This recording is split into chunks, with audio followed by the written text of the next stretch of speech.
안녕하세요. 오늘도 복된 날 하나님 우리에게 허락하여 주셔서 하나님이 기뻐하시는 그 일을 하루하루 하나하나 이루어가고 있는 과정에 있을 수 있도록 도와주신 것에 대해서 감사하며, 우리 또 내일 국민대회가 있는데 또 그 일을 위해서도 열심히 기도하면서 오늘 계속 열심히 공부하는 그런 시간을 갖도록 하겠습니다.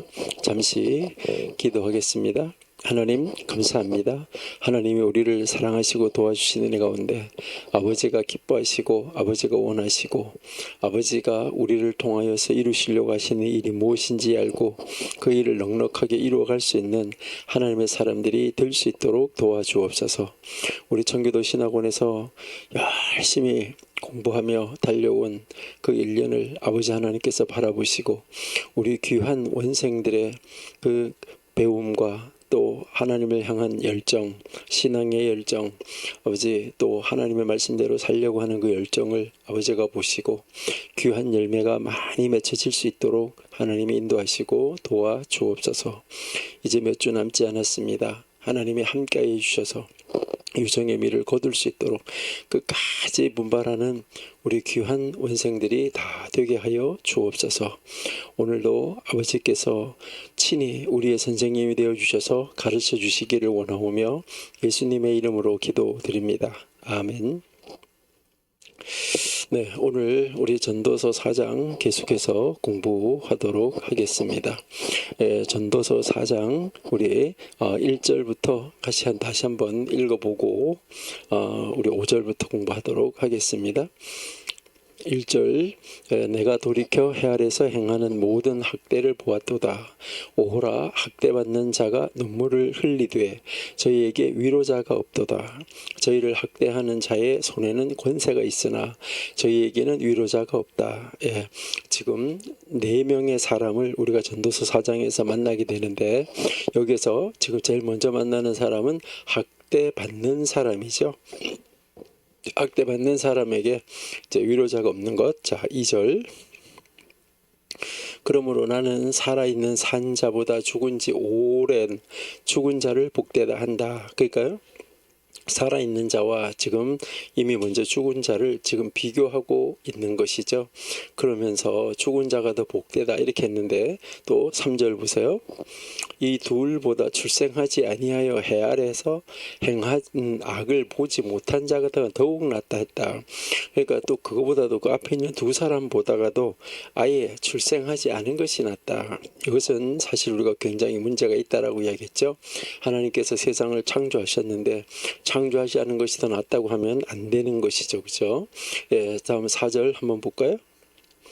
이제 4절부터는 두 번째 사람이 등장을 하는 것이죠.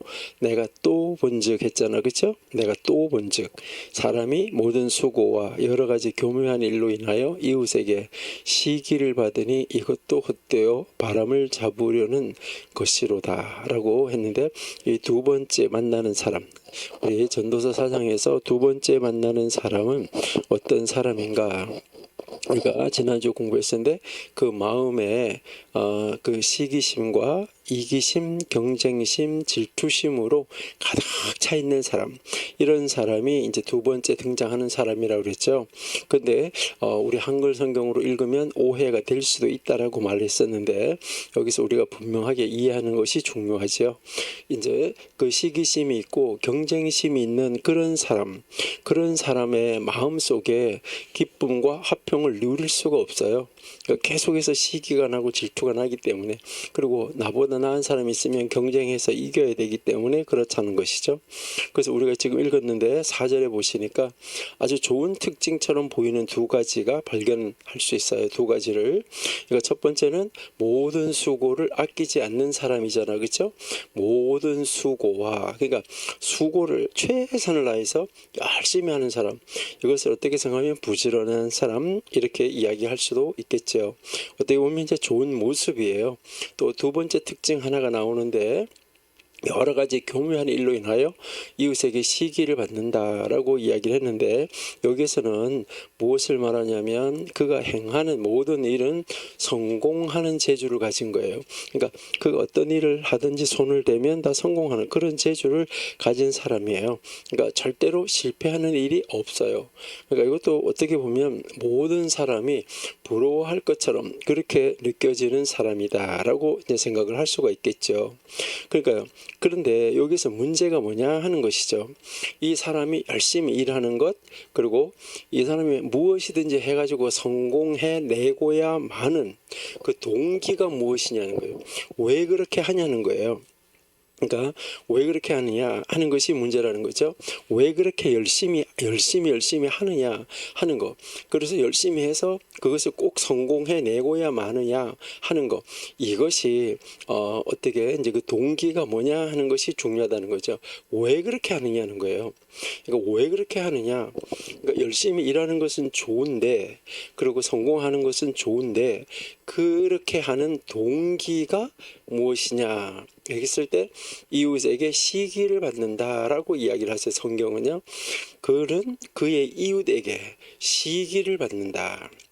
그러니까 이 말씀은 우리가 좀 더 어렵다라고 이야기를 했었는데, 이제 여기에서 이야기하는 것은 다른 사람들, 이웃 사람들이 잘 되고, 이웃 사람들이 성공하고, 이웃 사람들이 자기보다 나아지고, 이런 것을 눈뜨고 볼 수 없는 사람이에요.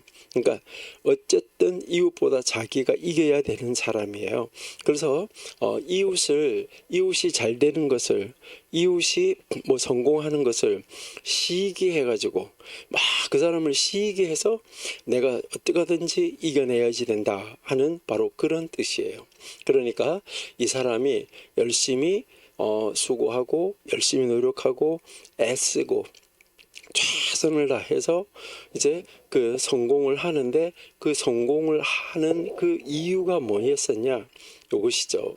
그 이유가 바로 뭐냐 하면은 그 이웃 사람들, 자기의 이웃을 시기해서, 자기의 이웃을 질투해서 이 사람이 그렇게 한다는 거예요. 경쟁심 때문에 그렇게 한다는 거예요. 그러니까 이 사람이 이렇게 하려고 하는 그 동기가 잘못됐다는 거죠. 아주 불순하다는 것이죠. 우리가 하나님을 사랑하고 우리 이웃을 사랑하는, 정말 어떻게 하든지 이웃 사랑, 하나님 사랑, 이 사랑하는 그 동기에서 최선을 다해서 이웃을 사랑하는 그런 일, 최선을 다해서 하나님 사랑하는 그런 일, 그 바른 동기에서 그런 일을 하기 위해서 최선을 다하고 재주를 아끼지 않고 열심히 해서 성공한다고 하면 얼마나 좋겠습니까? 그러면 하나님과 이웃이 다 행복한 것이잖아요. 그러니까 이제 여기에서 이렇게 우리가 만난 이 두 번째 사람, 이 두 번째 사람은 정말 잘못된 동기, 잘못된 목적, 이것을 가지고 두 번째 어떤 다른 사람을, 이웃을 이겨내고야 말겠다는 이런 잘못된 동기를 가지고 열심히 일을 했던 사람이죠. 이 사람은 다른 사람이 나보다 잘 되면 어떻게 하는 거예요? 안 되는 거예요. 이런 사람이 만약에 직장에 같이 직장 생활을 한다 그러면 정말 피곤한 사람이에요. 그러니까 동기가 옳지 못하고 불순한 가운데 그 시작해서 어떻게 하든지 순수한 사람, 정말 최선을 다해서 하나님 앞에서 살아가는 사람, 이런 사람을 이겨 먹으려고 하는 것이죠. 이런 사람들 때문에 세상에서 손해보고, 세상에서 마음이 강팍해지고, 세상에서 아주 핍박을 당하는 이런 사람들이 참 많이 있다 하는 것이죠. 그러니까요, 다른 사람들이 그렇게 성공한 그 사람의 성공을 인정하고 좋아해 주지 않아요. 야, 잘했다, 박수 쳐주지 않아요. 그러니까 자기만 일단 해낸 거예요. 근데 또 다른 누가 나타나는 거예요? 다른 또 경쟁자, 또 다른 더 나은 사람이 나타날 수 있다는 것이죠. 그러니까 이건 끝이 없어요. 그래서 그 이제 전도서 4장 4절 마지막에 보면 이것도 헛되어 바람을 잡으려는 것이로다라고 이야기를 하고 있어요. 그러니까 이것도 쓸모 없는 것이다, 이렇게 해서 이제 나오는 것을 볼 수 있는데, 이것은 이 세상에 나보다 나은 사람이 나보다 나은 사람이 한 사람도 없어질 때까지 싸울 수는 없잖아요. 그러니까 우리보다 자기 자신보다 나은 사람이 얼마나 많이 있겠습니까? 그러니까 그런데 내가 또 경쟁해서 이기면 또 다른 사람이 또 나타나는 거죠. 내가 챔피언 벨트를 맸다고 그래서 영원히 내가 벨트를 메고 있는 것은 아니잖아요. 도전자가 왔을 때 또 싸워야 되잖아요. 그 사람한테 또 질 수도 있잖아요. 그럼 또 이겨야 되는데 어떻게 하든지 이겨야 되는데 수단과 방법을 가르지 말아야 되는 것이잖아요. 그러니까 끝이 없다. 언제 끝나냐 하는 것이죠. 그러니까 우리는 이제 그런 사람, 이제 또 그 경쟁자, 시기심이 많은 사람하고 함께 살아간다고 하면 이것은 정말 숨막힐 정도로 답답하고 힘들고 다른 많은 사람들을 힘들게 하는 것이죠. 그래서 그런 사람을 보고 오히려 성경에서는 악한 사람이라고 이야기하고 있어요. 그러니까 그 악한 사람이 다른 사람을 밟아버리기 위해서, 그 사람을 완전히 밟아뭉기기 위해서 내가 노력해서 이겼다고 하더라도 그 사람은 또 이겨야 할 대상이 기다리고 있다는 것이죠. 여러분들이 뭐 이렇게 중국 영화나 이런 거 보면 산에 올라가지고 원한을 가지고 품고 이겨내려고 했는데 그게 다 그것으로 끝납니까? 그 다음으로 계속 이어지는 것이죠. 시기와 경쟁은 끝이 없다 하는 거, 이것을 보면 참 안타깝다 하는 것이죠. 자, 근데요, 여기서 우리가 또 한번 5절을 보기 전에 잠깐 한번 보면, 우리는 이웃의 이 시기심, 또 이웃을 향한 경쟁심, 이것을 가지고 언제나 모두를, 어떤 사람이든지 모두 자기가 이겨내야 돼요. 이겨내야 한다. 이런 사람이 있다는 것이죠. 그러니까 이겨내야지 되는데, 이런 아주 나쁜 동기를 가지고 있는 거, 이것도 아주 나쁘다. 끝이 없다. 그러면은 이렇게 해서 이 사람은 일단은 그래서 이겨내기 위해서 최선을 다했는데, 이렇게 최선을 다한 것에 대해서 사람들로부터 칭찬이나 칭송이나 존경이나 이런 것이 있느냐, 이런 것이 없다는 것이죠. 이 사람들은 이것을 바라보면서 아주 숨막혀 하는 것이죠. 그런데 그러면은 이렇게 여기에 최선을, 그러면 이렇게 시기와 경쟁, 질투심을 가지고 최선을 다하는 것을 하지 말라 이랬다고 그래가지고, 그러면은 가만히 아무것도 안 하고 팔짱 끼고 놀면 되느냐? 그것도 안 된다. 이것을 가르치는 것이 5절이에요. 우리가 그 두 번째서 만나는 사람, 자, 두 번째 만나는 사람인데요. 5절 한번 보세요. 우매자는 손을 거두고 자기 살을 먹는다라고 이야기를 하는데요. 여기에서 이제 이 우매자가 손을 거두었다는 말은 무슨 말이냐면, 우매자가 이렇게 팔짱을 끼고 있다는 거예요. 팔짱을 끼고 있으면서 뭐 자기가 누가 먹여주지도 않고 누가 갖다 주지도 않고 하기 때문에 뭐 한다는 이야기냐면 자기 몸만 축낸다 이 말이에요. 자기 몸을 자기가 깎아서 먹는다, 이것을 이야기를 하는 거예요. 자, 여기 보세요. 이 사람은 어떤 사람이냐면, 이 사람 앞에 있는 사람은 시기심하고 경쟁심 때문에 그렇게 했는데 여기에 등장하는 이 5절에 등장하는 사람은 뭐 하기 싫냐 하면 다른 사람을 시기하지도 않고 다른 사람하고 경쟁하기도 싫어요. 그래서 아주 아예 그냥 그거 다 싫다, 이렇게 해서 모두 다 싫다 이렇게 하고 딱 손을 거두어서 팔짱을 딱 끼고 앉아서 아예 일하지 않는 사람, 이런 사람을 두고 하는 말이에요. 근데 성경에서는 이렇게 이것을 이렇게 하지 않는 이 5절의 사람을 보고 뭐라고 이야기하냐면은 게으른 사람, 이렇게 이야기를 하고 있어요. 게으른 사람이다. 그러니까 또 이 성경에서 두 번째로 만나는 그 사람 중에서, 4장에서 두 번째로 만나는 사람 중에서 악을 빡빡 쓰면서 최선을 다하는 사람도 안 되지만은 또 이렇게 게으른 사람이 되어서도 안 된다, 이것을 우리에게 가르쳐 주고 있는 거예요. 그래서 성경은 바로 아까 우리가 게으른 사람이라는데, 이 게으른 사람을 성경이 부르는 또 다른 말이 있어요. 이 게으른 자를 성경이 부르는 또 다른 말, 우매자라고 부르는데, 이 우매자라는 말은 우리가 잘 아는 대로 우리가 막 아주 함부로 이렇게 막 쓰는 어떤 좀 나쁜 말로 이렇게 표현하면 바보다, 이렇게 이야기를 하는 것입니다. 그러니까 이런 사람은 자기 목만 축낸다. 그러니까 여러분 한번 생각해 봐요. 일을 하지 않아요. 그냥 쉬고 놀고 먹고 있어요. 근데 누가 먹을 것을 주냐는 것이죠. 그러니까 자기 살을 먹을 수밖에 없다. 이렇게 이야기하는 거죠. 그러니까 그 자기 살을 먹다가 나중에 결국 뭐 하는 거죠? 굶주려서 죽을 수밖에 없다. 이것을 이야기를 하는 것입니다. 그래서 오늘 이 전도서 4장에서 우리에게 가르치는 이 두 번째 인물을 통해서 우리에게 가르치는 것은 이 양쪽 극단, 이 양극단을 피해야지 된다. 둘 다 잘못이다. 이것을 이야기를 하는 거예요. 그래서 언제나 하나님 앞에서 우리는 균형 잡힌 삶, 균형 있는 삶을 살아야지 된다. 이것을 가르쳐 주는 거예요. 6절 한번 보실게요. 네, 한 손에만 가득하고 평온함이 두 손에 가득하고 수고하며 바람을 잡으려는 것보다 낫다. 네, 여기에 이제 한 손에 가득하고 양손을 채우려고 하는 게 아니에요. 한 손에 가득하고 평온함 있는 것이 아주 악을 써서 두 손에 가득하고 수고하고 막 하는 거, 그거 해서 바람을 잡으려는 것보다 낫다. 이렇게 이야기를 하고 있는데 이 말은 원래 어떻게 해석할 수 있냐면 평온함, 아주 이 세상에서의 평온함, 이 평온함으로 가득하게 채워진 한 손바닥이, 그러니까 이제 우리 여기 성경 구절하고 조금 다르게 우리가 한번 해석을 해보면 이제 평온함으로 가득하게 채워진 한 손바닥이 있어요. 아주 평안해요.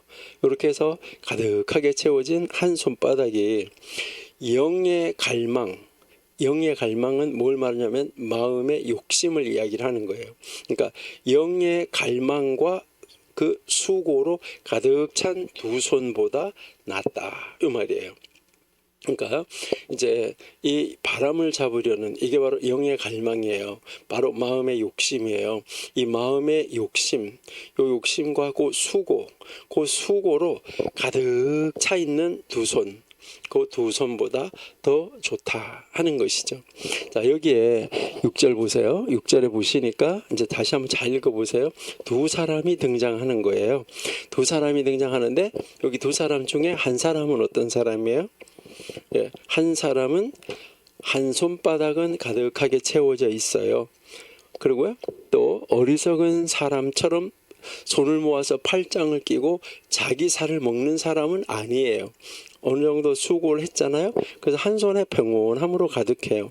그러니까 이 사람은 뭐 할 수 있는 사람이에요? 필요하면 열심히 일을 할 수도 있는 사람이에요. 그러니까 평온하면 열심히 일할 수도 있는 사람이고, 그래서 한 손은 가득하게 채워지잖아요. 그러니까 필요하면 열심히 일을 해서 한 손은 가득하게 채워졌다는 거예요. 그렇다고 해서 다른 사람하고 막 시기하고 막 과도한 경쟁을 하지도 않는 사람이에요. 한 손에 가득 차면 평온한 거예요.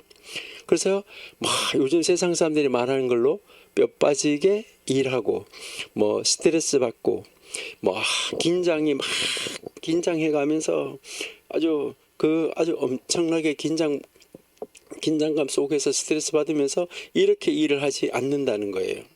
그러니까 뭐가 있는 거죠? 마음속에 평안함이 있다. 이것을 이야기를 하는 것이죠. 바로 이런 사람은 두 손, 이렇게 양손에 가득하게 채워져 있음에도 불구하고 또 이 양손에 가득 차 있는 것에 만족하지 않아요. 여기에 만족하지 않고 더 많은 것을 가지려고 뼈 빠지게 수고하는 그런 사람이 있어요. 마음에 평안이 없어요. 그리고요, 그저 자기의 욕심을 채우려고 하는 사람, 이런 사람, 그러니까 계속해서 양손에 가득한데도 경쟁하고 시기해가지고 더 가지려고 하는 이런 사람, 그런 사람보다는 훨씬 더 낫다. 이것을 지금 이야기를 하는 것이죠. 그러니까 자기 두 손에 이렇게 뭐가 꽉 차 있어요. 두 손에 가득 차 있는데도 만족할 줄 몰라. 채울 수 없는 마음의 욕심을 채우려고 애쓰는 사람, 이런 사람들은 죽도록 고생만 하는 사람, 그러니까 이 죽도록 고생 많은 사람인데 이 사람보다는 한 손에 가득 차 있는 사람이 훨씬 낫다라는 것이죠. 탈무드에 보면은 이제 이 탈무드에 보면 어떤 말이 나오냐 하면은 이제 두 줌 우리 손에 이 두 줌 이제 두 줌을 얻기 위한 수고보다 두 줌을 얻기 위한 수고보다가 한 줌, 그러니까 한 줌의 만족이 더 낫다. 그러니까 두 줌을 얻으려고 이것을 얻기 위해서 수고해요.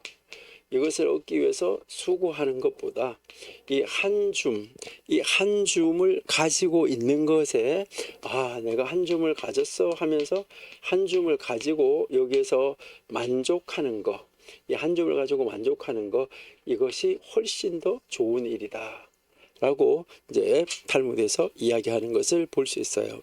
그러니까 한 줌을 가지고 만족하면서 행복하게 누리는 것이 좋아요. 여러분 이제 제가 언젠가 이렇게 이런 말씀드렸었는데요. 우리는 이제 하나님을 향하여서 하나님께 올려드릴 때는 내 손 가득하게 나에게 있는 것 가장 소중한 것을 내 손에 가득하게 채워서 하나님 앞에 올려드린다. 그러니까 하나님 올려드릴 때는 나에게 있어서 가장 소중한 것을 최선 다해서 가득 담아서 하나님 앞에 올려드려야 돼요. 그리고 하나님으로부터 내가 이것을 받을 때는 하나님 앞에 한 손을 내밀고 한 손으로 채움을 받는 것이 좋다. 그래서 한 손으로 채움을 받으면 이 한 손에 채움을 받은 것을 가지고 내가 만족하면서 이것을 가지고 없는 사람한테 나누어 준다는 거죠. 이렇게 계속해서 나누어 주니까 하나님이 한 손 안에 계속해서 공급하여 주고 채워 주시는 것이죠. 그러니까요, 이제 우리는 양손을 바득 담아가지고 하나님이 더 이상 그릇이 없어가지고 채워지지 않게 하는 것보다가 한 손을 채워놓고 이걸 가지고 나눠주니까 비고 또 비니까 하나님이 계속해서 채워주시는 이런 이 만족함을 누리는 삶, 이것이 얼마나 좋을까 하는 것을 우리가 볼 수 있습니다. 그렇게 하는데 이것을 가지고 또 어떻게 연결시키는 그런 이제 사람들이 있냐 하면은 이제 이 두 줌 한 줌 이것을 성경에다가 연결시켜서 해석하는 그런 사람들도 있어요. 성경하고 비교해서 그러면 하나님 말씀을 공부할 때는 우리가 어떻게 해야지 될까 하는 거, 이런 것을 우리가 한번 생각해 볼 수가 있는데, 여기에서 이제 이야기하는 것은 뭘 말하냐면 두 줌 있잖아요. 두 줌 가득 찼다. 이 두 줌이 가득 찼다는 것은 이제 하나님 말씀 우리가 성경을 많이 공부했어요. 성경을 아주 많이 공부했는데 이 많이 공부한 것을 복습하지 않는 사람. 여기서 복습한다는 말이 무슨 말이라고 그랬죠? 여기서 이제 이 복습하지 않는다 하는 말은 공부는 했는데 공부한 대로 행하지 않는 거, 이것이 복습하지 않는 거예요. 그러니까 내가 배운 것을 배운 대로 뭐 하는 사람이냐면 이제 그것을 배운 대로 나가서 살아야 되는데 내가 배운 대로 나가서 행하지 않는다는 거예요. 그렇게 살지 않는다는 거예요. 그러니까 이것은 많이 가지고 있어 봐야 이제 소용이 없다. 이것을 이야기를 하는 거예요. 그러니까 이것은 무엇을 말하냐면 복습하지 않으면 이제 우리가 그것을 복습을 하지 않으면 이제 계속해서 심기만 하고, 그러니까 계속해서 심기만 하고 거두지 않는 것과 같아.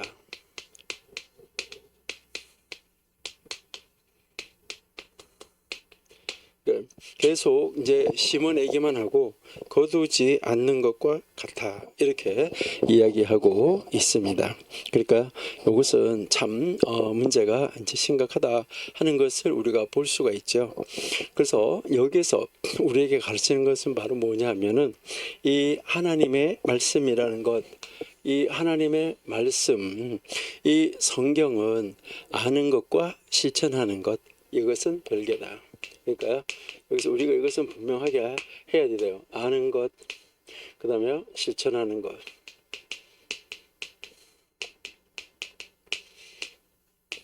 이제 이 아는 것과 이 실천하는 것은 완전히 별개의 일이다라는 것입니다. 그러니까 우리가 하나님의 말씀을 가지려고만 하고 복습하지 않고 배우지 않는다. 이것은 아주 심각하다 하는 것이죠. 그래서 결국은 시기심이 많은 사람은 가지려고만 하지 실천하지 않는다는 말입니다. 그러니까 교회에서도 성경을 암송하고 성경 구절을 막 열심히 외우시는 분들 있잖아요. 그런 분들이 막 열심히 하는데 저 사람보다 내가 더 많이 외우기 위해서, 저 사람보다 내가 누구한테 더 인정받기 위해서, 시기하고 질투 내가 최고라고 하기 위해서 하는 거, 이것은 안 좋다는 거예요. 실천하지 않는 것은 안 좋다는 거예요. 그래서 시기심은 자기도 죽이고 다른 사람도 죽이는 경우가 많다. 요거 여러분들 꼭 기억하셔야 돼요. 이처럼 시기심은 반드시 옆에 있는 사람까지 죽이는 것입니다. 이제 한 왕이 이제 두 사람을 만났어요. 소원이 아주 많은 두 사람, 정말 시기심 많고 질투심이 많은 아주 두 사람, 지고는 못 사는 이런 두 사람. 이 두 사람을 한 왕이 다 그 두 사람을 만나면 불쌍하죠. 그 사람을 바라볼 때 그 두 사람을 바라보면서 너무너무 불쌍한 거예요. 그러니까 이 아주 이 욕심 많은 이 사람들을 보면서 왕이 그들에게, 두 사람에게 말을 했어요. 너희 중 한 사람이 먼저 나에게 소원을 말하면 내가 그 소원을 들어주겠다. 근데 두 번째 사람에게는 앞에 사람이 소원을 빈 것에 2배를 들어주겠다. 이렇게 말을 했어요. 여러분들이 생각할 때 이 두 사람이, 이 두 사람인데 1번, 2번 두 사람이 있을 때 누가 먼저 말을 하려고 할까요? 아무도 말을 먼저 하려고 안 하겠죠. 왜요? 첫 번째 사람이 소원을 빌면 들어준다고 그랬어요. 첫 번째 사람의 소원을. 그런데 두 번째 사람에겐 2배를 주겠다고 그랬어요. 그러니까 먼저 하려고 할 사람은 누가 있겠어요? 이 두 사람 중에서요. 나중에 사람에게 2배를 주겠다는데. 예. 그래서 아주 막 싸우고 서로 해라, 먼저 해라, 네가 먼저 해라 이러다가 한 사람이 이제 다른 사람의 2배를 받는다는 거, 이것을 생각하니까 먼저 말할 사람이 양보를 할 수가 없는 거죠. 어떻게 내가 이런 기회가 날마다 오는 것도 아닌데, 이런 기회가 항상 우리에게 찾아오는 것도 아닌데, 이 기회를 내가 잡아야지. 왕을 만날 수 있는 기회가 흔한 게 아닌데, 이렇게 하는데, 그러다가 어떤 그 둘 중에 하나가 그래도 져가지고 마음이 더 져서 그 사람이 먼저 말을 하기로 한 거예요. 그래서 한 사람이 먼저 말을 하기로 했는데 왕이 막 재촉을 하니까 한 사람이 이제 먼저 말을 하는데 뭐라고 말을 했냐면요. 소원을 빌으라 했잖아요. 내 눈 하나를 빼고 여기 있는 내 옆에 있는 사람의 2눈을 모두 빼시오. 그랬어요. 그게 어떻게 되는 거예요? 그러니까 자기 눈 빼라고, 소원이 자기 눈 하나 빼라고 그랬어요. 옆에 있는 사람 눈 2개 빼라고 그랬어요. 그러니까 옆에 있는 사람, 두 번째 사람이 그럼 무슨 소원을 빌어야 될까요? 이때 두 번째 있는 사람은 눈이 이제 뺏김을 당했고 앞에 있는 사람 눈 하나 뺏김을 당했잖아요. 그러면은 뭐라고 이제 말을 해야 될까요? 두 번째는 사람이 내 눈은 2눈을 밝게 해주시고 저 사람의 눈 하나도 빼주세요. 결국 두 번째 사람이 이기는 것이죠. 그러나 둘 다 뭐 하는 거죠? 망하는 것이죠. 이게 얼마나 안타까운 일인가 하는 것이죠. 여러분, 이 시기심, 이 사람의 이 영혼을 잃게 만드는 거, 이게 시기심이에요. 이 사람에게 있는 이 시기 질투라는 거, 이것은 사람의 영혼, 인간의 이성을 피폐하게 만들어요. 그러니까 이 인간의 이 영혼, 인간의 영혼을 완전히 없어지게 만드는 그런 일이에요. 그렇기 때문에 너무너무 무서운 죄악이다 라는 것을 우리가 알 수 있어요. 여러분 한번 보세요. 우리 성경에서 보시니까 그 시기심 있잖아요. 이 성경에서 나타나는 시기심 한번 보세요. 제일 먼저 나타났던 시기심 한번 보세요. 최초에 하와가 에덴 동산에서 뱀이 유혹하는 거, 거기에 넘어가서 무엇을 가지고 왔어요? 죽음이라는 것을 가지고 왔잖아요. 하나님과 인간, 사람의 분리라는 것을 가지고 왔어요. 여러분 한번 보세요. 가인, 아벨. 이 가인하고 아벨이 제사를 드렸을 때도 마찬가지예요. 여기에서도 시기하고 질투 때문에 무엇을 가지고 왔어요? 시기심, 질투심이 살인을 가지고 왔어요. 죽음을 가져왔어요. 여러분 한번 보세요. 도액, 아히도벨 사이에도 그랬어요. 선지자 엘리사의 종 게하시 어땠습니까? 자기가 소유하려고 하는 것 때문에 아니 왜 우리 선생님은 아무것도 안 받고 보내는 거야. 쫓아가서 가지고 오다 문둥병 걸렸어요. 다윗의 아들 아도니아와 압살롬 보세요. 다 시기하고 질투 때문에 결국은 사망을 초래하는 거예요. 우시아에게도 시기심이 있었어요. 이 시기심이 있는 사람들은 목표를 달성하지 못했을 뿐만 아니라 그들이 소유한 모든 것을 빼앗기게 된다 하는 것을 성경은 구구절절히 우리에게 가르쳐주고 있어요. 그래서 성경이 우리에게 가르쳐주고 있어요. 형제를 시기하고 질투하지 말고 형제는 어떻게 해야 되는가? 우리 레위기 25장 17절 한번 읽어볼게요. 레위기 25장 17절 너희는 서로 속이지 말고 너희의 하나님을 경외하라. 나는 너희 하나님 여호와라 라고 이야기했죠. 하나님이 자기 자신을 이렇게 말씀하셨어요. 내려가서 36절 한번 보실게요. 너는 그에게 이식을 취하지 말고 내 하나님을 경외해요. 앞에서겠죠? 경외해서 너의 형제로 너와 함께 생활하게 할 것인즉 너 형제와 함께 산다는 거, 더불어 산다는 거, 이것을 이야기를 하고 있어요. 43절 볼게요. 43절 너는 그를 엄하게 부리지 말고 너의 하나님을 경외하라. 그러니까 우리는 이웃 형제를 어떻게 돼야 되는가? 너가 하나님을 경외하라 그리하면은 너는 형제와 함께 살아야 된다. 하나님을 믿는 사람 형제와 함께 형제를 돌보아야지 될, 형제를 섬겨야지 될 그럴 의무가 있다는 거예요. 우리에게 무엇인가가 더 가진 것이 있다. 그럼 내가 가진 것이 있는 것을 가지고 그 가진 것이 없는 사람, 그 없는 사람을 돌보는 사람이 되어야지 된다. 이것을 이야기를 하는 거예요. 그래서 만물의 근원이신 하나님을 경외하는 것, 이것만이 시기심으로부터 자유로워질 수 있다는 것을 가르쳐 주는 거예요. 그러니까 하나님을 경외하는 사람은 뭐 할 수 있다는 거죠? 시기심에서 벗어날 수 있어요. 하나님을 경외하는 사람은 경쟁심에서 벗어날 수 있다. 이것을 가르쳐 주는 거예요. 그러니까 시기심이 막 많아서 시기 때문에 하는 사람, 경쟁심 때문에 하는 사람, 그 사람 다시 한번 하나님 앞에 자기 자신을 조명해 봐야지 돼요. 내 자신이 하나님 앞에 있는지 한번 다시 조명해 볼 수 있는 그런 자리로 나아갈 수 있어야 된다 하는 것입니다. 하나님의 피조물인 사람, 이 사람은 이제 내가 하나님과의 관계에서 나는 하나님이 만들어 놓으신 피조물이고 하나님이 나를 만드신 목적이 무엇인가? 여기에 여러분 초점을 맞추고 그리고 그 하나님이 나를 세우신 목적을 알아가는데 최선을 다해야지 돼요.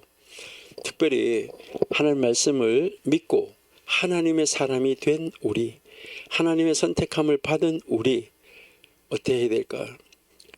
여러분 교회 안에도 이런 분들이 많이 있고요. 시기하고 질투하는 사람이 많이 있고, 또 이웃에 있는 교회끼리도 질투하는 사람들이 많이 있고, 이웃에 있는 목사님들끼리도, 또 이웃에 있는 성도들끼리도 뭐 우리 목사님은 무슨 차 탄다, 우리 목사님은 박사다, 우리 목사님은 뭐 아니다, 우리 교회는 뭐 얼마만큼 크다, 니네 교회는 작다, 이렇게 하면서 항상 뭐 하는 거죠? 비교하는 거예요.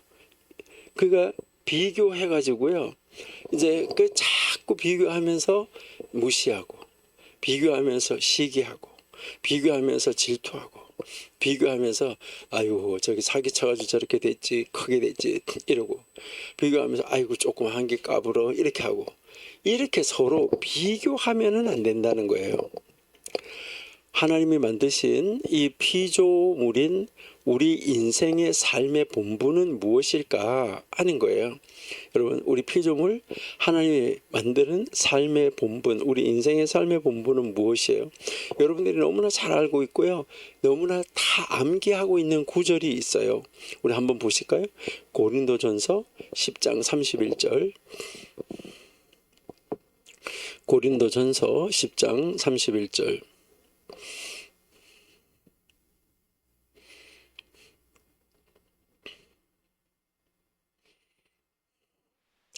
네, 그런즉 너희가 먹든지 마시든지 무엇을 하든지 다 하나님의 영광을 위하여 하라.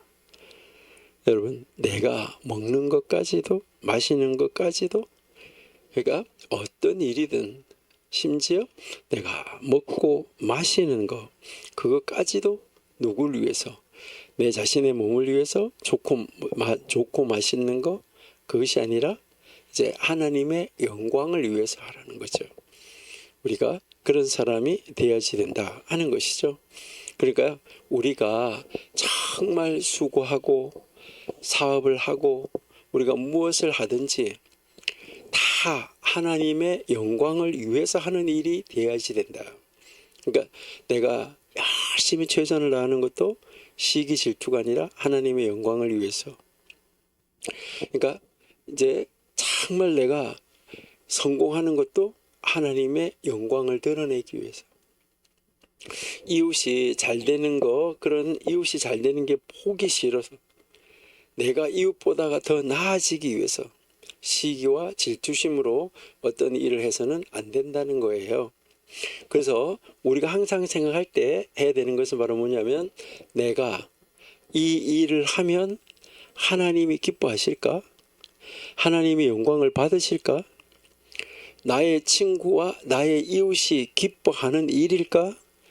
나에게 존경과 명예가 돌아올까? 욕이 돌아올까? 이것이 늘 우리 마음에 자리 잡고 있어야지 돼요. 그러니까 여러분들이 어떤 일을 딱 계획을 하고 어떤 일을 하려고 할 때, 내가 지금 계획하고 있는 이 일, 내가 준비하고 있는 이 일을 하면 하나님이 기뻐하실까? 하나님의 영광이 나타날까? 이것이요. 그리고 나의 친구 있잖아요. 그리고 나의 이웃들이, 야, 저분이 이번에 이런 일을 해냈어 하면서 친구와 이웃들이 기뻐하는 일이고 그들에게 유익한 일일까? 그리고 그것이 나에게 욕이 돌아올까? 아니면은 그것이 나에게 존경과 명예가 돌아올까? 야, 저 사람 역시 그런 일을 해냈네. 이것을 늘 우리가 이제 생각을 해야지 된다는 것이죠. 이 지금 전도서에 나오는 이 사람은, 저 사람이 나보다 잘 되면 안 된다는 거예요. 이 두 번째 등장하는 사람은 어떻게 하든지 저 사람을 내가 이겨내야지 된다는 거예요. 그런 마음으로 어떤 일을 하면 하나님께서 기뻐하지 않으신다는 거예요. 무슨 일을 하든지 하나님의 영광만을 생각하는 우리 청교도 신학원 원생들이 다 되시기를 바랍니다. 그리할 때 이 세상 사람들이 알지 못하는 평강, 우리 하나님만이 주시는 샬롬, 이 세상에 그 어떤 것도 주지 못하는 그 샬롬, 평온함이 비로소 우리 마음에 찾아와서 넘치게 된다. 하는 것, 이것을 기억하신 여러분이 되시고요. 우리는 정말 하나님을 경외하기 때문에 시기와 질투로부터 벗어날 수 있는 우리 원생들이 다 되시기 바랍니다. 이제 우리 4장에 나오는 등장하는 세 번째 인물 한번 보실게요. 이 세 번째 사람, 우리가 이제 보면 이 세 번째 사람은 다른 사람과 어울릴 줄 모르는 사람이에요. 그러니까 이 사람도 좀 두 번째 사람하고 좀 비슷하다고 할 수는 있는데, 이제 다른 사람과 어울릴 줄 모르는데 독립심이 아주 강한 사람이에요. 독립심이 강한 사람은 왜 독립심이 강한 사람인지 아시죠? 강한지. 자기가 최고이기 때문에 그래요. 뭐든지 자기 혼자서 해야 돼요. 뭐든지 자기 거가 다 맞아요. 자기 말만 맞아요. 다른 사람이 말하는 것은 다 틀렸어요. 그러니까 그런 사람한테, 그런 사람 마음에, 그런 사람 영에 어떻게 평안이, 샬롬이 찾아올 수가 있겠습니까? 그러니까 그런 사람도 되지 마라. 그런 사람도 불쌍하다라고 세 번째 불쌍하다고 하는 사람, 우리가 만나는 사람이 바로 그런 사람이에요.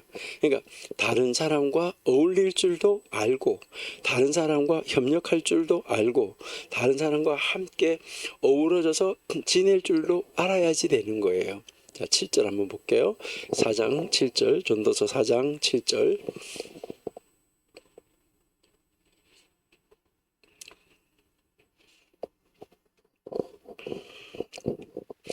내가 또, 여기 이제 세 번째 나왔죠?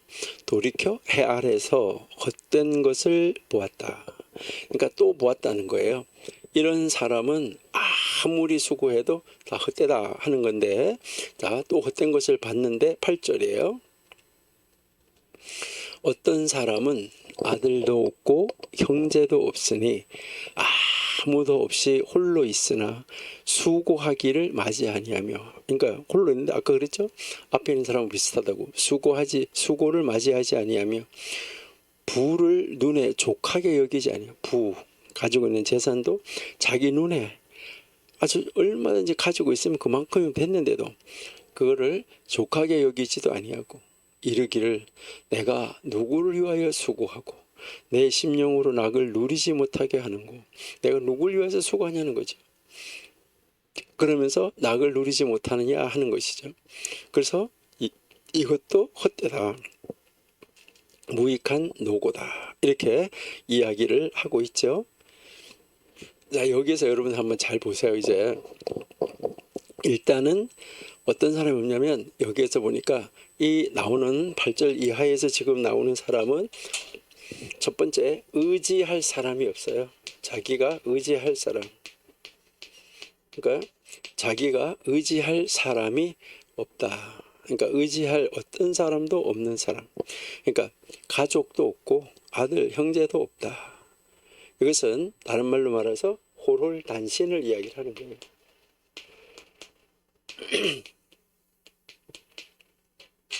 네, 홀홀단신인 사람인데 가족이 없어요. 여기서 우리가 한번 생각해야 되는 것은, 우리가 육신의 가족이 없을 수도 있어요. 우리 육신의 가족들 뭐 다 떠나고 다 이렇게 떠나고 혼자 있을 수 있어요. 육신의 가족이 없다고 하더라도 우리가 영의 눈, 영의 마음의 문, 그러니까 영의 눈과 영의 마음의 문을 넓게 열면 바로 우리 성도가 바로 우리 이웃이요, 형제요, 자매요, 가족이죠. 예수님도 누가 나의 어머니고 누가 나의 가족이고 형제냐라고 이야기를 했었잖아요. 그러니까요, 바로 우리 이웃, 형제, 자매, 성도 다 우리의 뭐예요? 이웃이잖아, 그렇죠? 이 모든 성도를 가족처럼 여기면서, 우리 교회는 큰 가정이잖아요. 그러니까 교회가 큰 가정이니까 이 가족처럼 여기면서 얼마든지 우리가 살아갈 수 있다 하는 것을 알 수 있는 거죠. 그런데 지금 이 전도서에 나타나는 이 사람, 세 번째 나타나는 이 사람에게는 아무도 없이 홀로 있다라고 이야기를 했어요. 이 말은 무슨 말일까요? 이제 절대적으로 배격하는 거예요. 자기 가까이 무엇이 오는 것을 싫어하는 거예요. 그러니까 막아내버리는 거예요. 물리쳐버리는 거예요. 그러니까 이것은 아주 철저하게 오직 자기 혼자, 오직 독불장군. 그래서 여기 보니까 아내도 없다고 그랬잖아요. 그렇다고 친구가 있는 것도 아니잖아요. 그렇다고 동업하는, 사업하는데 동업하는 사람이 있는 것도 아니에요.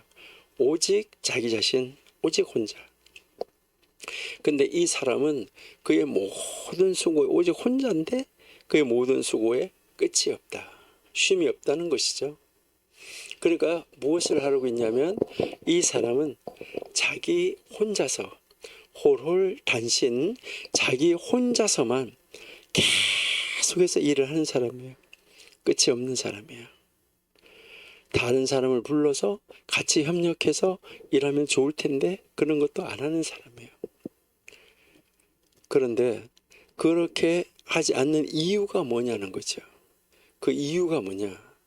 그 이유를 뭐라고 얘기했냐면 성경에 우리가 보시니까 눈에 족하지 않는다 그랬어요. 그 부가 여기에 그가 가지고 있는 그의 부 재산, 이 그의 부가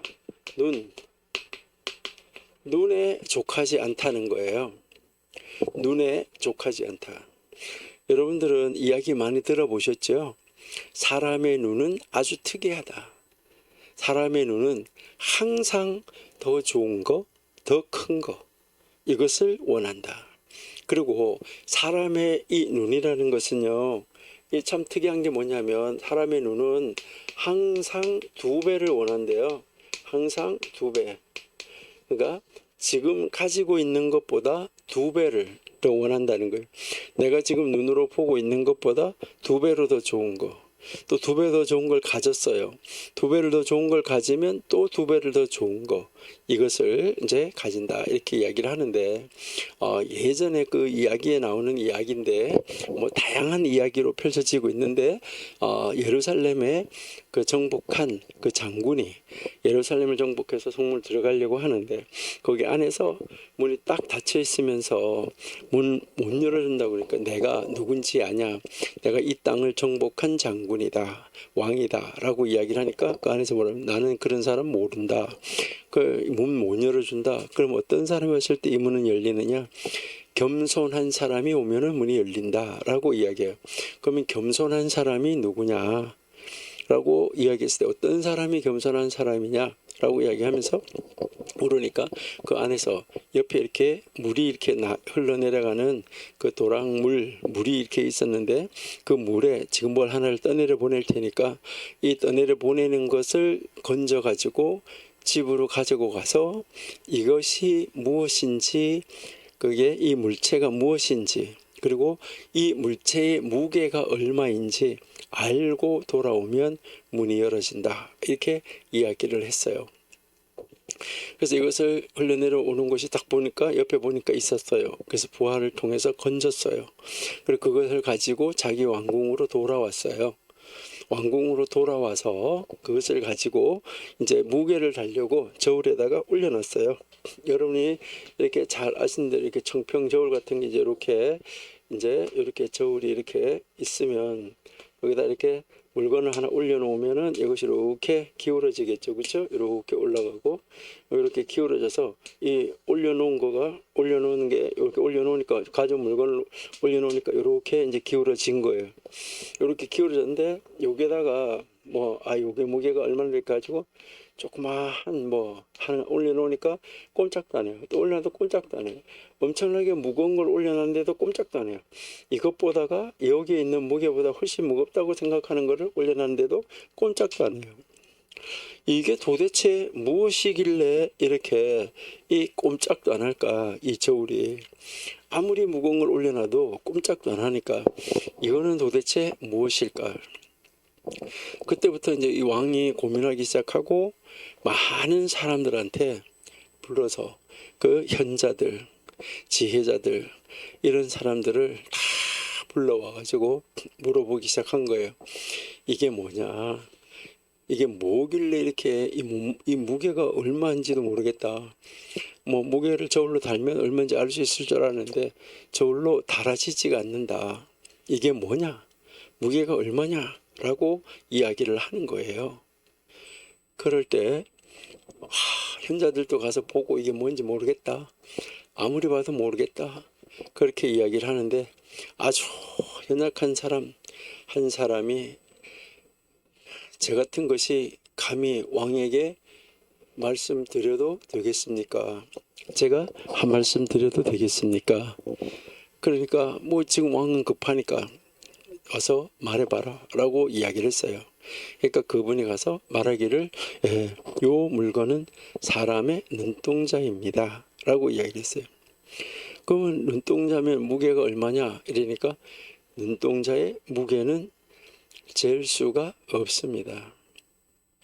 무게로 재려고 하면 그 무게는 어떤 걸 올려놔도 그거하고 평행을 유지할 수 없습니다.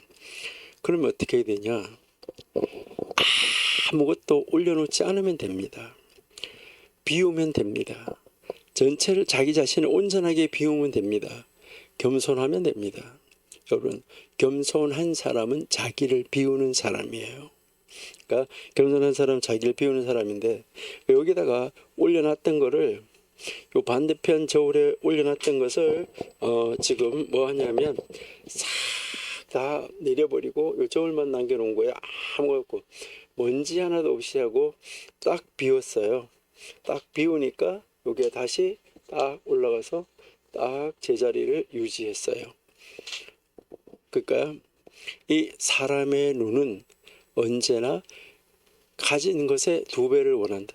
그럼 여기다가 1개 올려놓으면 2개, 2개 올려놓으면 4개, 4개 올려놓으면 8개. 이 세상 사람들은 아마 다 그래요. 대부분의 사람들이. 그러니까 이제 아파트 뭐 20평 가서 살면 처음에 좋잖아요. 그러다가 30평, 그러다가 40평, 자꾸 더 큰 거를 더 좋아하잖아요. 뭐든지. 그럼 뭐 더 좋은 거를 자꾸 더 찾아가는 거잖아요. 그것처럼 사람의 눈은 언제나 2배를 원하고 있기 때문에 이 사람의 눈의 무게는 잴 수가 없다. 이렇게 이야기를 했습니다. 그런데 왕이 정말 겸손이라는 것은 어려운 것이다. 나는 겸손할 수가 없다라고 이야기를 했다고 그래요. 왜요? 내가 가지고 있는 것을 다 내려놓을 수 있는 사람 어디 있겠어요. 그러니까 그래도 그 왕은 괜찮은 사람이죠. 그러니까 그런 척 하지 않고 자기가 할 수 없다라고 이야기하는 것이잖아요. 그러니까 이렇게 정말 독불 장군인 사람, 오늘 전도서에서 3번째 만나는 사람, 이 독불 장군인 사람, 이 사람이 하는 모든 것도 결국은 뭐예요? 자기를 죽이는 거고 헛된 거예요. 그러니까 이 사람은 자기가 돈을 벌었잖아요. 벌어놓은 부를 자기 혼자 다 독차지해도 양이 차지 않아서 계속 더 모으려고, 또 더 모으고 계속 더 모으려고 해서 양이 채워지지가 않아요. 그런데 다른 사람하고 함께 하면 어떻게 되겠어요? 만약에 동업을 하면 어떻게 되겠어요? 이거 나누어야 되잖아요. 그러니까 이 버는 것을 나눠야 되니까 그것도 하기 싫다는 것이죠. 여러분, 둘이 합하여서 해서 혼자 버는 것의 2배보다 3배, 4배를 벌 수 있잖아요. 그럼 훨씬 더 자기한테 이익이잖아요. 그런 거 생각을 안 하는 거죠. 나누기가 싫은 거예요. 자기 혼자 다 독차지하고 싶은 거예요. 모든 영광을 자기 혼자 차지하고 싶은 거예요. 여러분들 어디 가서 무슨 일을 했을 때도 같이 일을 했는데도 자기가 한 것처럼 다 해서 나서가지고 자기가 영광 받는 이런 사람들이 있잖아요. 그러니까 모든 영광은 자기 거. 이렇게 독립심이 강해서 혼자만 사는 사람이 있는 거예요. 그러니 그런 사람의 마음속에 무슨 양이 가득 찰 수 있겠습니까? 무엇이 가득 찰까? 그렇잖아요. 결국은 허전한 마음이 되는 것이죠. 그래가지고 뭘 하고 말할까요? 아마 자기 자신에게 물어볼 거예요. 자기 자신에게 뭐라고 물어요? 내가 누구를 위하여 수고하는가? 성경에서 말하는 대로 내가 누구를 위하여 수고하는가? 나를 위하여서는 행복을 누리지 못하게 하는가? 얼마나 불쌍해요. 여러분, 뼈 빠지게 고생해봤자 누구를 위한 수고냐는 거예요. 여러분, 이 사람이 누구를 위해서 수고했나요? 우리 영어 한번 해볼까요? Nobody. 아무도 없어요. 이 사람이 누구를 위해서 수고했냐? Nobody no. 아무도 없어요. 아무도 유익을 얻은 사람은 없어요. 그러면 죽어서 자기가 재산을 가지고 가는 것도 아니잖아요. 그렇지 않은가요? 또 그렇다고 이 재산을 우리가 보면 이 재산을 물러줄 수 있는 그런 누가 있는 것도 아니잖아요. 홀홀단신 혼자니까요. 그렇다고 그래서 교회, 종교 이런 게 있는 것도 아니잖아요. 자기가 죽은 후에 재산을 관리해 줄 친구, 동업자가 있는 것도 아니잖아요. 이 사람에게는 아무것도 없어요. 그러니까 그의 수고를 통해서 유익을 받는 사람이 아무도 없어요. 그 결과가 바로 뭐예요? 그래서 아까 오늘 우리가 읽었는데 그 8절 마지막에 이것 또한 헛된 것이다.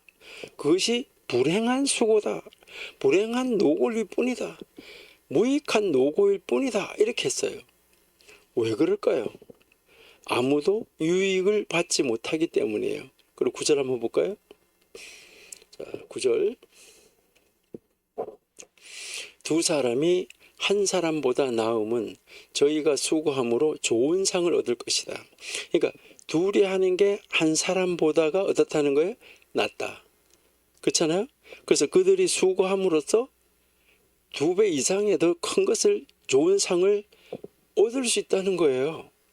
한 사람이 독자적으로 일하는 것보다가 두 사람이 합력해서 일을 하면 더 좋은 결과가 온다. 이것을 이야기를 하는 거예요. 협력할 때 얻게 되는 좋은 결과가 무엇일까요? 협력할 때 얻게 되는 그 좋은 결과. 이것을 구체적으로 설명하기 위해서 성경이 한 가지 예를 들고 있어요. 광야의 길을 한번 여행한다. 한번 생각해 보라는 것이죠. 여러분, 광야 길은 아스팔트처럼 좋은 길이 아니잖아요.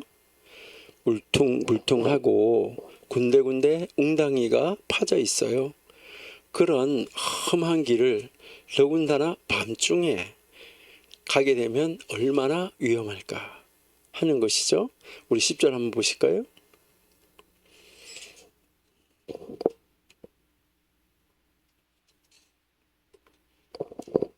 혹시 저희가 넘어지면 하나가 그 동물을 붙들어 일으키려니와 홀로 있어 넘어지고 붙들어 일으킬 자가 없는 자에게는 화가 있으리라. 혼자 여행을 한다. 독불장군으로.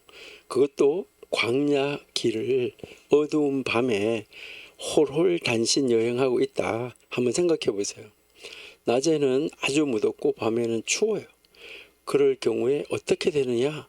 자, 여기 11절이에요. 한번 볼까요? 두 사람이 함께 누우면 따뜻하거니와 한 사람이면 어찌 따뜻하랴. 만약 혼자라면 아무리 두꺼운 옷을 입고 또 입어도 추위를 혼자서 당해야 되는 거예요. 그런데 두 사람이라서 이제 서로가 등을 이렇게 대고 있든지 또는 끌어안고 잔다면 두 사람의 체온이 서로 교통하기 때문에 그만큼 더 따뜻해진다라고 이야기를 합니다. 또 이 광야에는 강도가 나타날 위험이 많아요. 예수님의 비유 가운데서도 광야에서 이제 고난당하고 마저 죽게 되는 그런 비유 우리가 읽었잖아요. 그러니까 어떤 사람이 예루살렘에서 여리고로 내려가다가 강도를 만났잖아, 그렇죠? 그랬는데 있는 것을 다 빼앗기고 정말 폭행을 당해서 거의 죽을 지경에 이르렀잖아요. 이처럼 광야의 이 길을 홀로 여행하는 것은 아주 위험해요. 자, 12절 볼게요.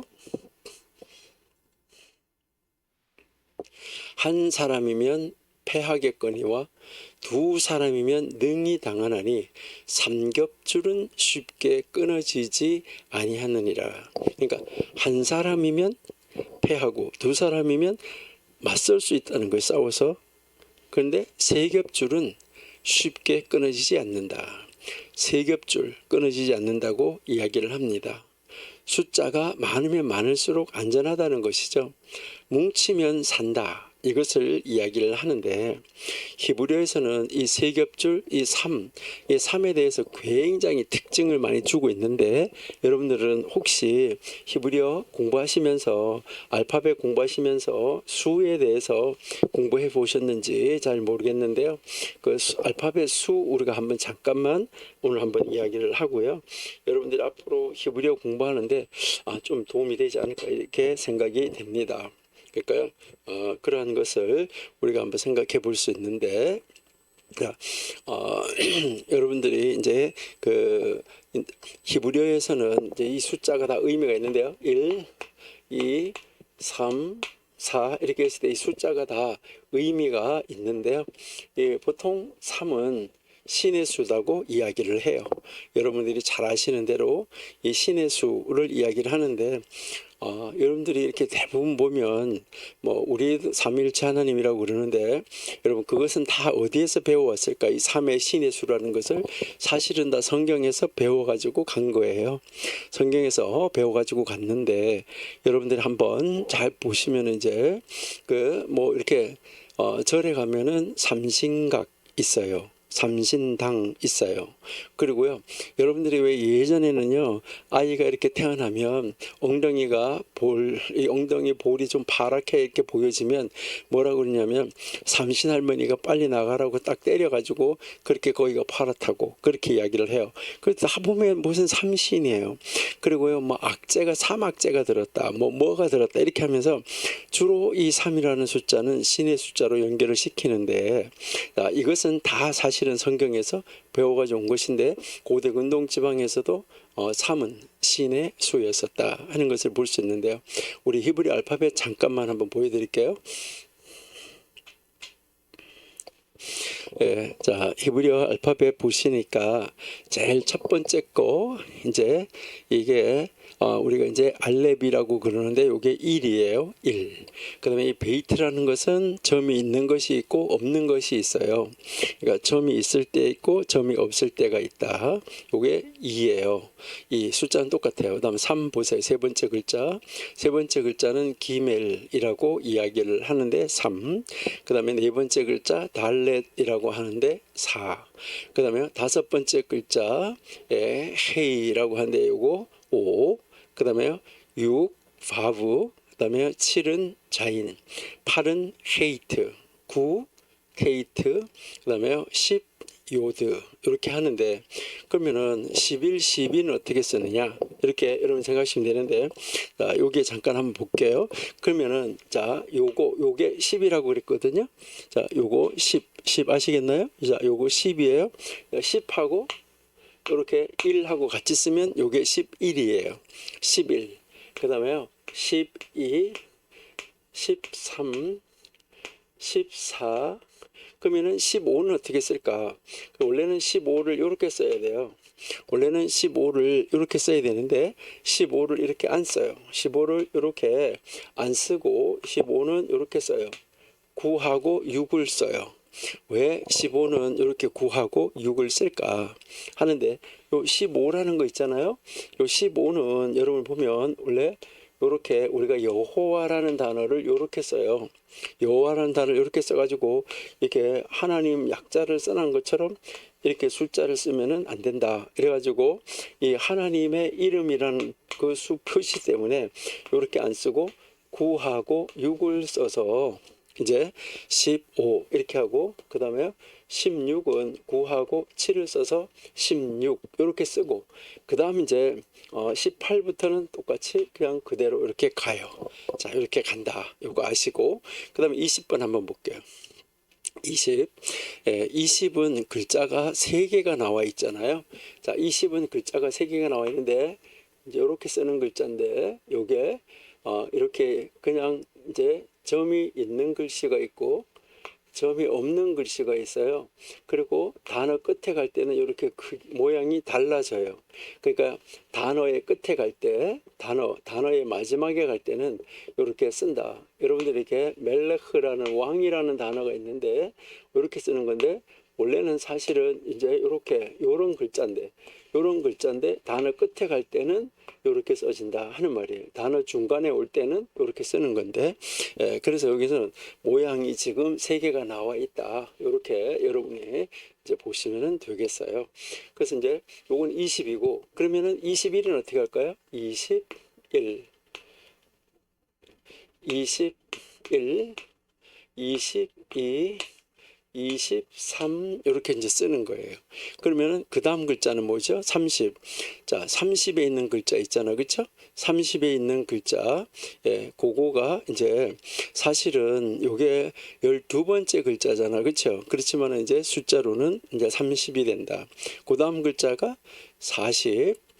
그 다음 글자가 이제 40인데 40도 두 개지요. 뒤에 거는 단어 끝에 갈 때 쓰는 글자예요. 그 다음에 50도 마찬가지로 단어 끝에 갈 때 쓰는 글자. 그 다음에 60, 70, 그 다음에 80, 80도 글자가 세 개지요. 점이 있는 거, 점이 없는 거, 다음에 단어 끝에 갈 때 어미형으로 쓰는 거. 그 다음에 90도 어미형이 있다. 자, 그 다음에 91, 92가 아니고 100이잖아. 그쵸?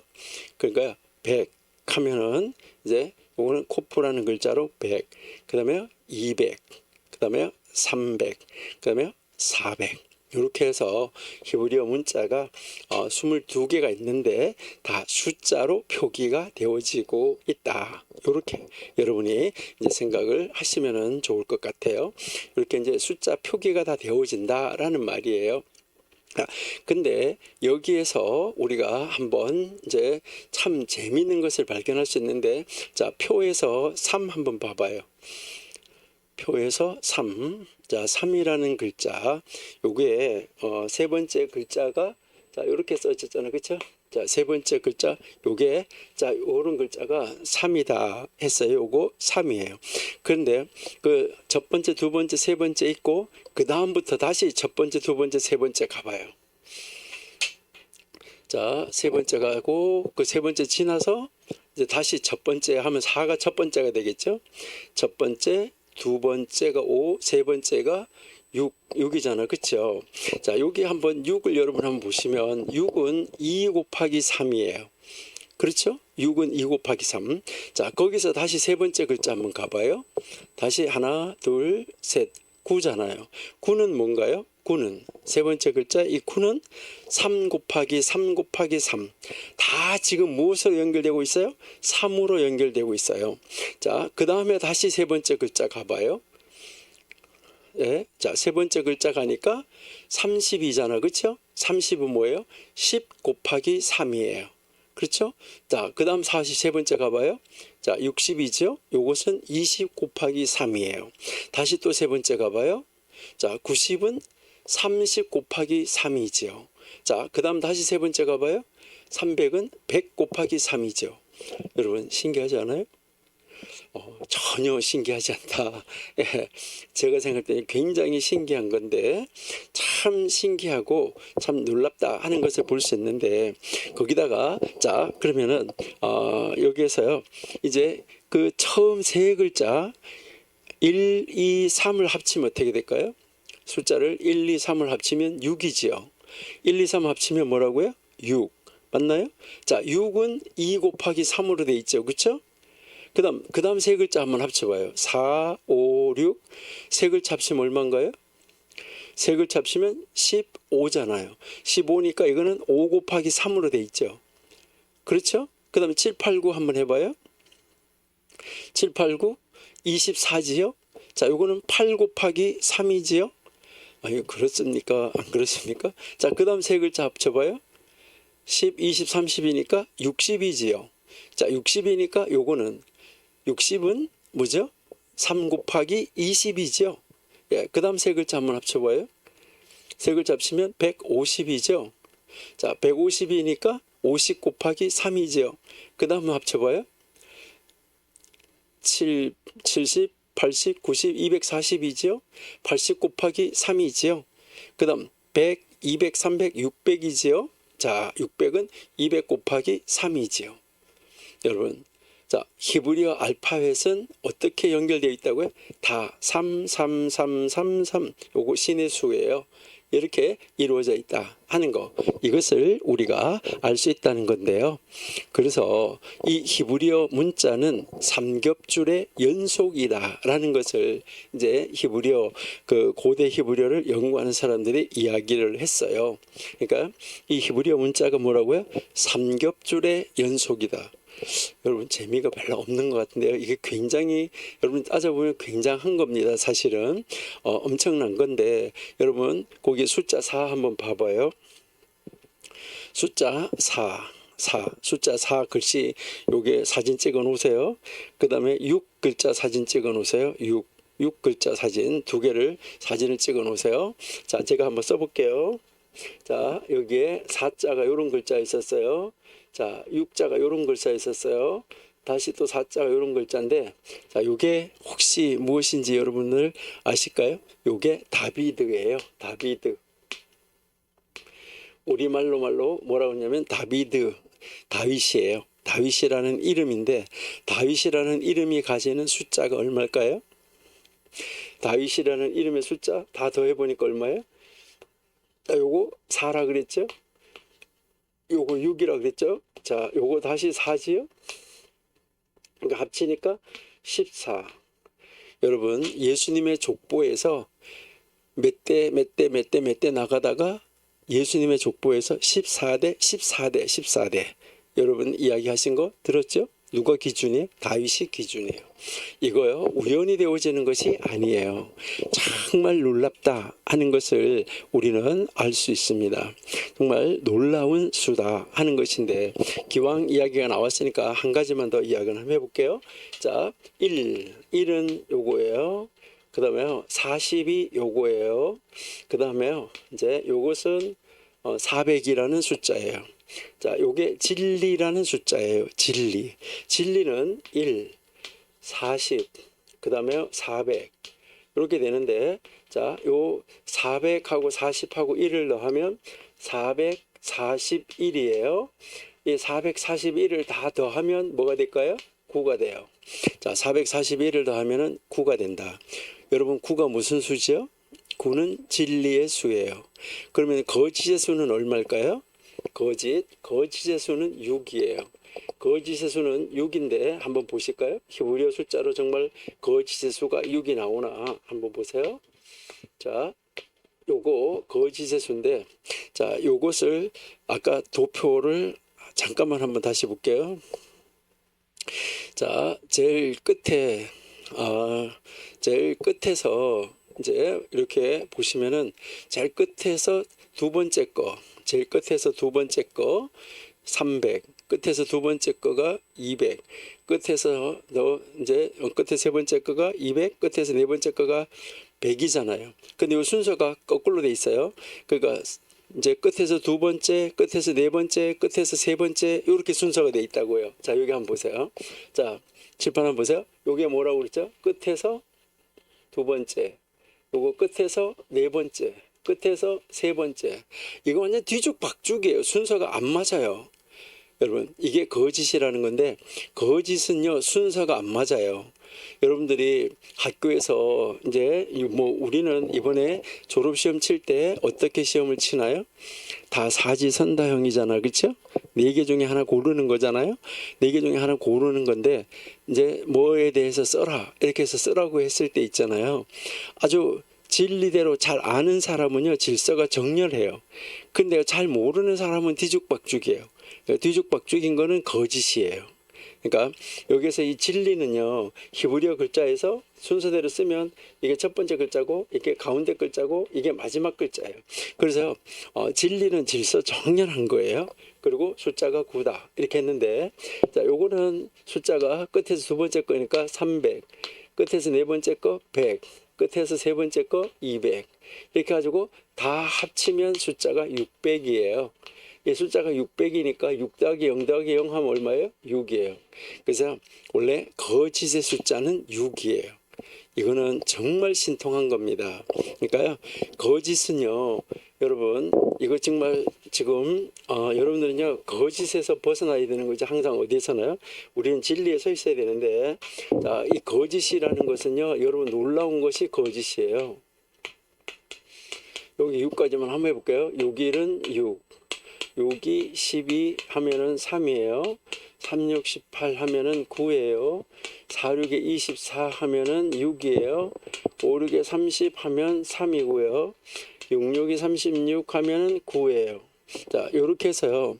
이 거짓이라는 숫자는 처음에 자기가 거짓인데, 이 거짓은 자기가 거짓인 것처럼 나타나지 않아요. 무엇으로 나타나요? 자기가 신인 것처럼 해요. 그리고 자기가 진리인 것처럼 해요. 그러다가 끝에 가서 뭐 해요? 나 거짓인데 하고 드러내는 게 이게 사탄이에요. 그러니까 이 악한 것은요, 자기가 신인 것처럼 하다가 진리인 것처럼 하다가 끝에 가서는 자기의 정체를 드러내는 거.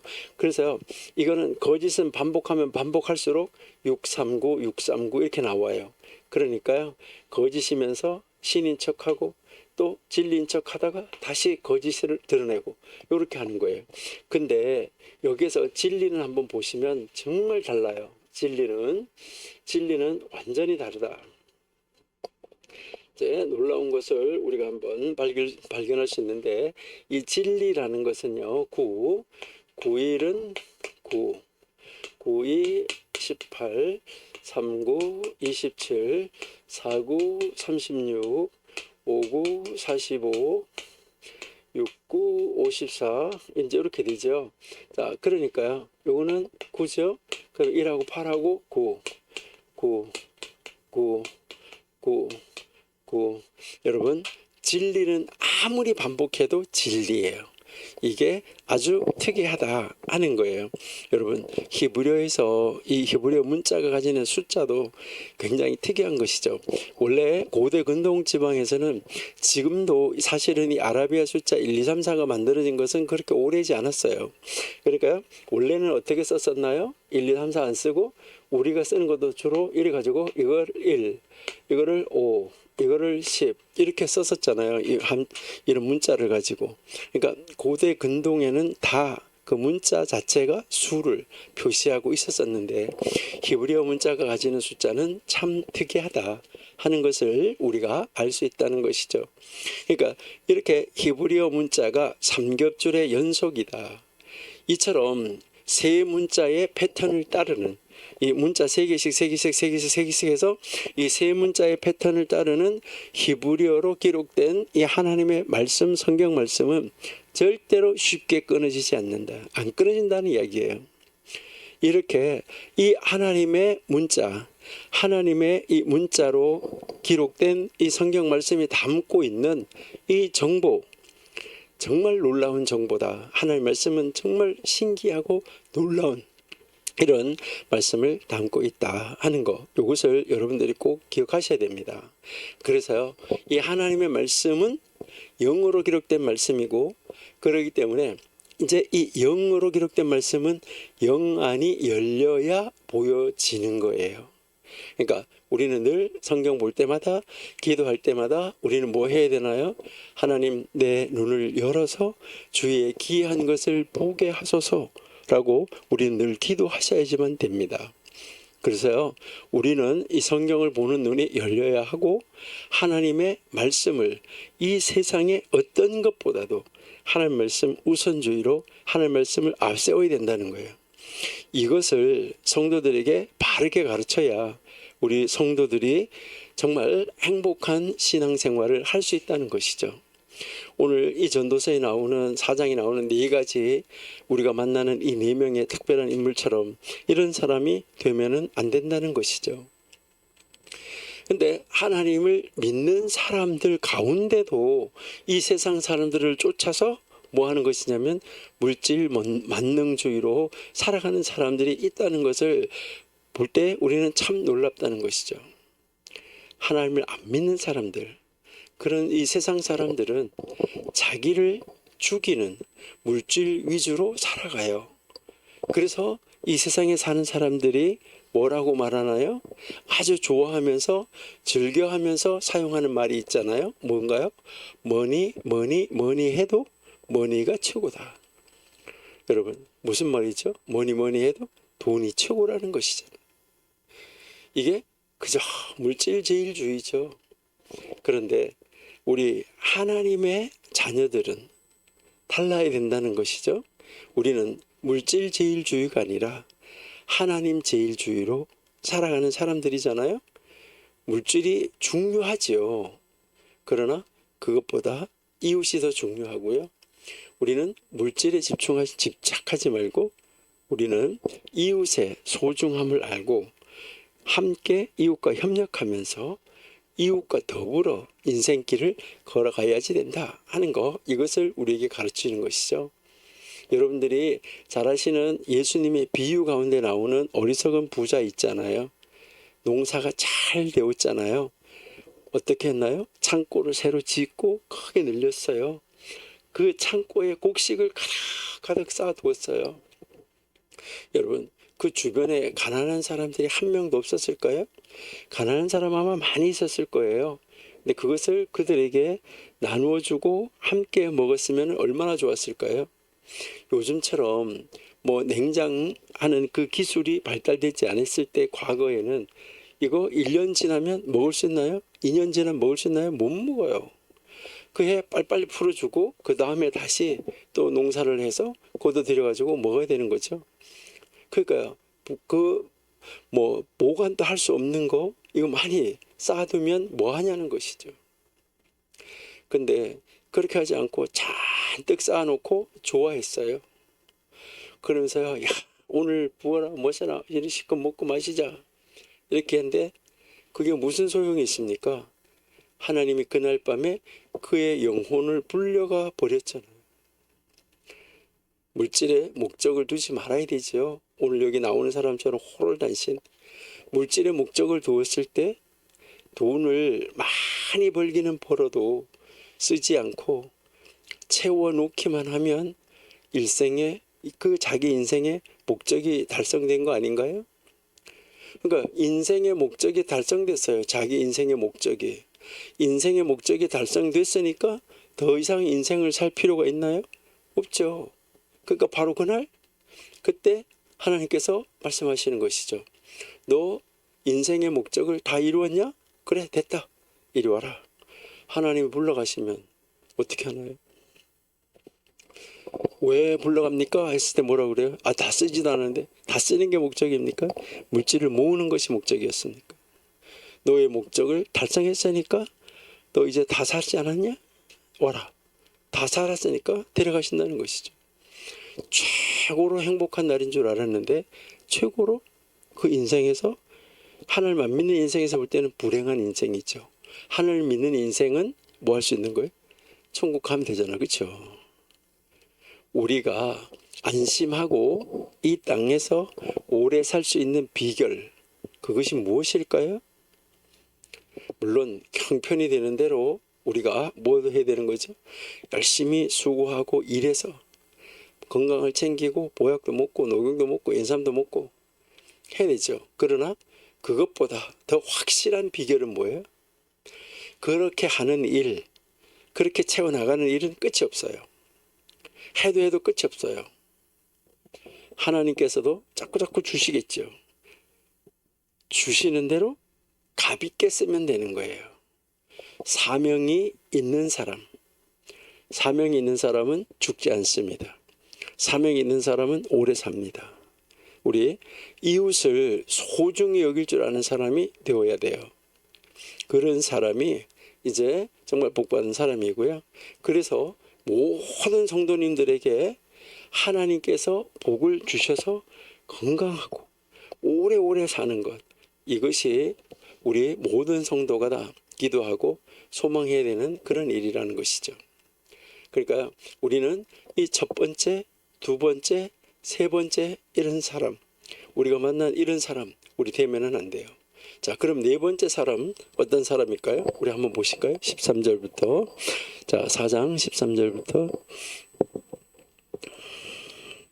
가난하여도 지혜로운 소년은 늙고 둔하여 간함을 받을 줄 모르는 왕보다 나으니 14절 저는 그 나라에서 나면서 가난한 자로서 옥에서 나와서 왕이 되었습니다. 15절 내가 본즉 해 아래서 다니는 인생들이 왕의 버금으로 대신하여 일어난 소년과 함께 있음에 16절 저희 치리를 받는 백성들이 무수하였을지라도 후에 오는 자들은 저를 기뻐하지 아니하리니 이것도 헛되어 바람을 잡으려는 것이로다. 이제 마지막 네 번째 사람 우리가 만나게 됩니다.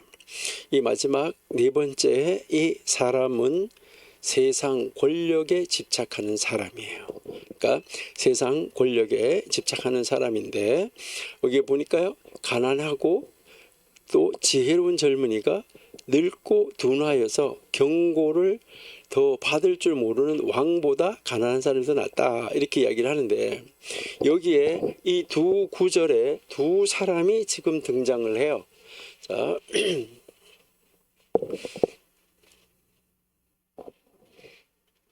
네, 두 사람이 등장하는 것을 우리가 한번 볼 수가 있는데 여기에 이제 오른쪽 여기 오른쪽에 있는 사람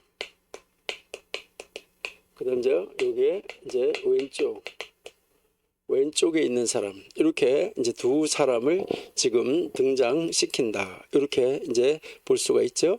자 오른쪽에 있는 사람 일단은 왕이에요, 그렇죠? 근데 왼편에 있는 사람은 일단은 가난한 사람이죠. 자 이렇게 이제 나타나죠. 그러니까 여기서 보면 이 신분의 차이는 어때요? 신분이 이거는 뭐 가난한 사람하고 왕하고 이 신분의 차이가 하늘과 땅 차이예요. 그렇죠? 근데 여기 왼편에 있는 사람은 젊어요. 자, 여기에 있는 사람은 이제 이 젊은인데 그렇죠? 근데 오른편에 있는 이 왕은 뭐였어요? 늙은 사람이에요. 나이가 많은 늙은 사람이다. 그러니까 상대적으로 나이가 많다 하는 것을 우리가 볼 수 있어요.